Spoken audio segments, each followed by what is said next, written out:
Avez-vous déjà ressenti cette frustration quand vous vous tournez et vous vous retournez dans votre lit sans pouvoir vous endormir? Aujourd'hui, je vous propose une solution. Comment le respect du rythme ultradien nous aide à mieux dormir. Mais le rythme ultradien, qu'est-ce que ça?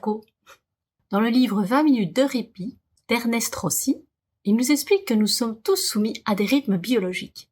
Le plus connu d'entre eux, c'est le rythme circadien, c'est le rythme jour-nuit. En termes stables, c'est notre cycle d'environ un jour, composé d'alternance entre le sommeil et l'éveil, le jour, la nuit. Mais il existe un rythme beaucoup moins connu, le rythme ultradien, qui par définition a une durée plus courte que la durée d'un jour. Le rythme ultradien se caractérise par plusieurs phases de vigilance, alternant entre une période d'activité et une période de repos, qui dure généralement la période d'activité entre 90 et 120 minutes. Pendant la phase d'activité, nous atteignons un pic de concentration et d'attention, mais naturellement après, ce pic diminue, nous plongeons dans une période de repos, qui dure environ 20 minutes. Cette phase est censée être un moment de relaxation et de régénération pour notre corps. Malheureusement, dans notre société actuelle, nous avons tendance à négliger ces phases ultradiennes de régénération. On vit dans un monde en constante accélération, et si nous prenons pas le temps de nous reposer, notre corps en paye le prix.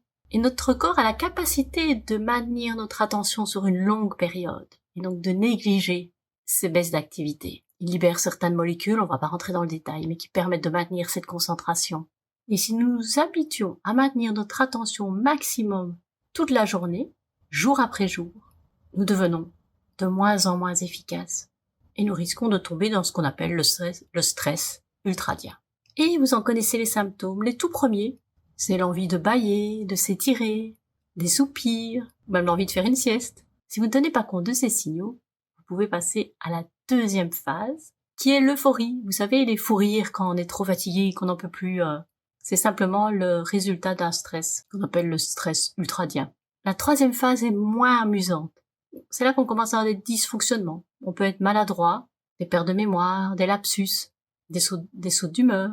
Et finalement, nous arrivons à la dernière phase, si on continue à ne pas respecter ces rythmes ultradiens, qu'on essaye de maintenir à tout prix le top niveau pendant toute la journée, on pourrait appeler ça la révolte du corps. À ce stade-là, on commence à avoir des troubles du sommeil, entre autres. Ça peut être aussi des troubles gastro-intestinaux. Ici, nous restons sur les troubles du sommeil. Donc, voilà comment le non-respect des rythmes ultradiens peut mener à des troubles du sommeil. Ce que vous allez voir dans cette vidéo, c'est comment mieux respecter ces rythmes ultradiens pour être déjà plus productif pendant la journée et avoir un sommeil de bien meilleure qualité. Et donc maintenir notre bien-être physique et mental. Alors je vais vous donner quelques astuces pour se synchroniser à son rythme ultradien. Et donc comment intégrer des petites pauses dans la journée. Et dans les vidéos suivantes, vous recevrez encore quelques autres astuces. Alors la première, c'est tout simplement de fermer les yeux quelques instants. Et laisser ces pensées, ces sensations, ces perceptions se produire naturellement, en pratiquant ainsi une sorte de lâcher-prise, d'abandon à ce qui vient.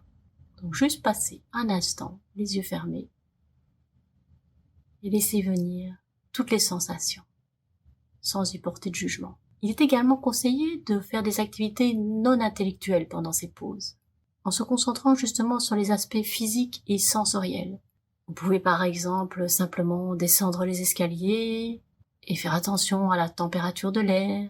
Par exemple, prendre une pause pour boire de l'eau, mais en toute conscience. Donc avaler la gorgée, sentir la fraîcheur de l'eau qui descend. Manger une pomme, en prenant conscience des goûts dans la bouche, du bruit de la pomme croquée. Sortir prendre l'air et sentir le vent sur sa peau. Ce sont toutes des petites astuces assez discrètes que vous pouvez même faire au travail. Donc essayez de trouver 5 minutes environ toutes les heures et demie pour faire une petite activité en lien avec le corps et les sensations.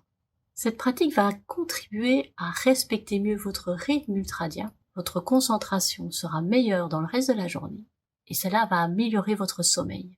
Personnellement, j'ai pu constater que parfois je me force à être concentrée pendant longtemps et après, je n'arrive pas à m'endormir.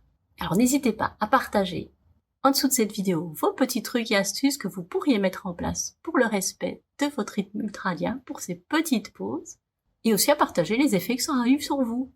Passez une ultra-dienne journée. Ah non, une ultra bonne journée.